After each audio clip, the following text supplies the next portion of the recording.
دیکھیں نا، ایک صاحب نے مجھ سے سوال کیا کہ آپ کہتے ہیں نبی پاک ہر جگہ موجود ہے. میں نے کہا تمہیں کس بیوقوف نے کہا؟ ہم تو یہ نہیں کہتے. ہم تو کہتے ہیں حضور اپنے مزار میں حیات ظاہری میں ہے، اور ساری دنیا کو اس طرح دیکھتے ہیں جس طرح اپنے ہاتھ کی ہتھیلی کو دیکھتے ہیں، اور جہاں چاہتے ہیں حضور تشریف لے جاتے ہیں. یہ ہم نے کب کہا ہے کہ اپنے وجود کے ساتھ نبی پاک ہر جگہ حاضر و ناظر؟ اتنا بڑا جھوٹ لوگ بولتے ہیں.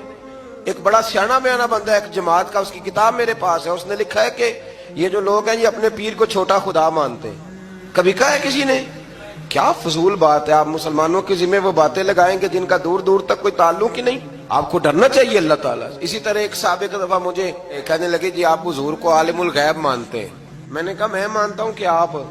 کہنے لگے نہیں آپ. تو میں نے کہا ہم حضور کو عالم الغیب نہیں مانتے، ہم نبی پاک کا علم غیب مانتے ہیں. وہ علم غیب جو انہیں اللہ نے عطا فرمایا ہے، اللہ کا دیا ہوا علم غیب. عالم الغیب تو اللہ ہے. اب ایک سادے آدمی سے اگر وہ کہے گا نا آپ حضور کو عالم الغیب مانتے ہیں، تو بیچارے کو نہیں پتا کہ عالم الغیب کیا ہوتا ہے، علم غیب اور عالم الغیب میں فرق. تو وہ بیچارہ کہہ دے گا کہ بھئی ہاں ہم مانتے ہیں. اب وہ ان پڑھ ہے، اس کو اس بات کی خبر نہیں ہے. وہ اگر تھوڑا سا جانتا ہوتا تو فوراً آپ کی بات کو پکڑتا، کہتا نا یہ ہمارا عقیدہ ہی نہیں. تو اس لیے سمجھ لیں. اسی طرح سے ایک بیان کاٹ کے لے آیا جی فلاں عالم نے کہا ہے کہ اللہ کے سوا کوئی مددگار نہیں. تو میں نے کہا بالکل ٹھیک ہے، اللہ کے سوا کوئی مددگار ہے. تو جو جنگ بدر میں دین کے مددگار بنے تھے، جو جنگ احد میں دین کے مددگار بنے تھے، وہ کیا تھا؟ وہ اللہ کی مدد تھی، اللہ نے بندوں کے ذریعے کرائی تھی. اسی طرح کی اللہ کی مدد ہوتی ہے.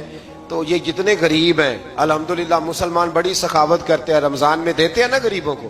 تو مدد کون کر رہا ہے ان کی؟ تو وہ تو سیٹھ کو دعا دے کے چلے گئے. تو اس لیے سمجھ لیں اتنا لمبا نہیں ہے کہ جتنا لوگوں نے بنا دیا ہے. پر اللہ تعالیٰ سمجھنے کی توفیق عطا فرمائے.